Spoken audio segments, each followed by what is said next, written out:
Hi, this video is going to give you a brief overview of 2Create a Superstory from 2Simple. So on 2Create a Superstory you have a number of different books. The one that I'm going to go for is the square book. They all work in a similar sort of way. Some are better for non-fiction, some have scroll templates and so on. This square book is fine for me, so I'm just going to press OK. And you'll see that I've got my book, I've got my title, so I can put that up there. I could put my name at the bottom, and so on. If I wanted to change the colour, if I just right click anywhere in this border, I can go to colour and I could choose a colour for that book. And there you go. You can see it's very, very simple. To add extra pages, you press the arrow there and you go to page 2 and 3 and 4 and so on. Very, very basic sort of tools. You've got a few options up here. You've got the felt tip pens, and using the link at the bottom, you've got shapes and pencils and different colours and size brushes, and so on, as you would expect to use. On here you can add your text. So here is my text. What you can also do is make the text bigger and smaller using these arrows at the top, depending on how much writing you've got, or if it's maybe for younger children, you could make it larger if you wanted to on there. In this box you can simply draw, and you can have some images, you can change colours and so on. What I want to do there is I want to maybe put a picture on there because my drawing is not very good. So I've got a few options. The first one, if I right click, I can go to import picture, and then I can browse on my computer and I can go and find a picture. So for example, let's find this nice one here of a frozen lake. I can choose different effects. I can maybe zoom in or out a little bit, but let's leave that and just press OK.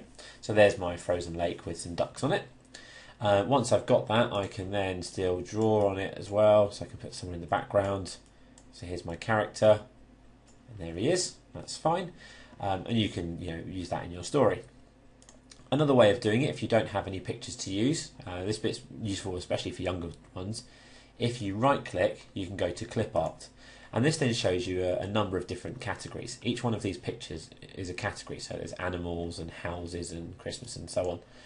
You can scroll through the categories. So what I would like is, let's go for food. So I imagine this one's more food. This one probably be a fruit. So if I click on food there, I could click on an apple, for example, and then place that in.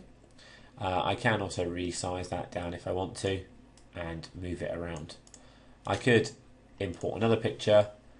If I go to clip art, right click and then clip art, I could go to one of these. If I click on the wrong one, I have the back option to go back to that page and then maybe add another piece of fruit on there. Let's add a pear as well, and then OK. Again, it's huge, but I can resize that down. So that helps if I want to include certain things on there. If you make a mistake, I accidentally clicked there, you've got the undo option, and you've got save and load, etc. up there at the top. The other thing you might want to do is the actual animation and getting some animated characters in there. So down the right hand side you have different categories again. So there are animals in this one, so things like butterflies or birds and giraffes and a dinosaur, etc. Let's start with a simple butterfly, and I drag him onto the page. So here's my butterfly. Now if you're not very good at drawing, this is brilliant. All I'm going to do is I'm going to here's my body of the butterfly, just there, and he's going to have some antennae. You can see I've got an outline. Let's have a nice red butterfly, so I'm going to have my wings like that, and just draw that round, and obviously then I can just fill those in, and just for speed, just going to do a few spots there. What I can then do is I can maybe make his wings flap. I can make him move upwards or left or right or any way that I wanted to move. What I want to do is I want him to move right for 3 seconds. Each of these is a second, and each of those I want him to flap his wings. Otherwise he's just going to fly without flapping, which will look a bit strange. And I'm just going to press OK. And there's my character then. I can move him around using that if I want to.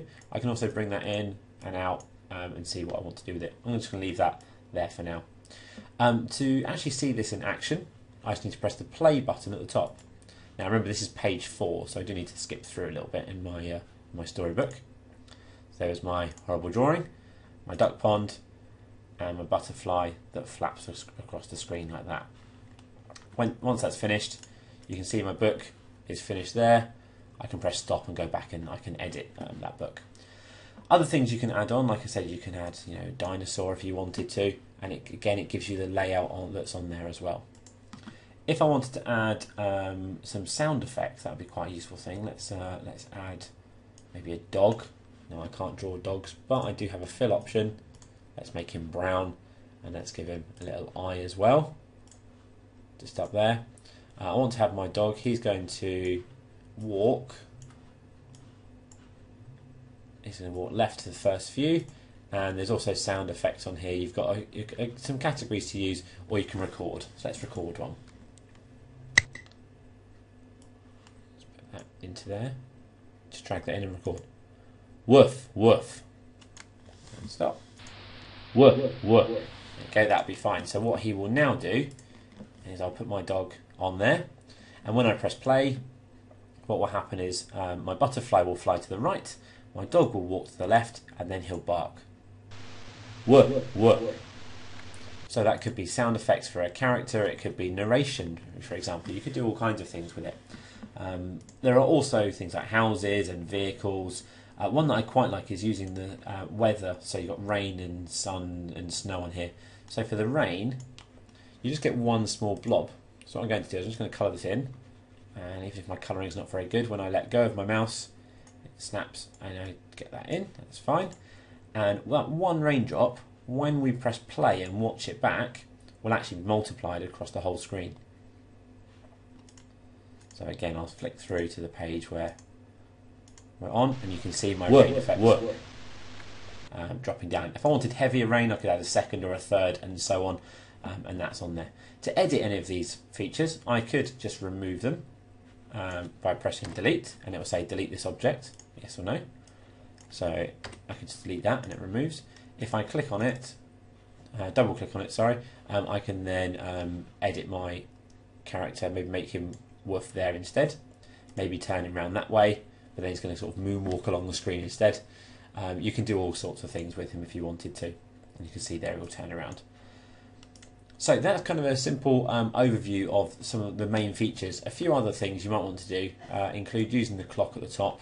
You could make the pages change. So for example, if I just add some page effects, let me just show you what that will look like. And you can see our moonwalking dog as well. So there's my simple drawing, my duck pond, dog, and you see the shaking page as well. So that's sort of a general overview of 2Create Superstory, and hopefully you'll enjoy that and be able to make your own ebooks using that software.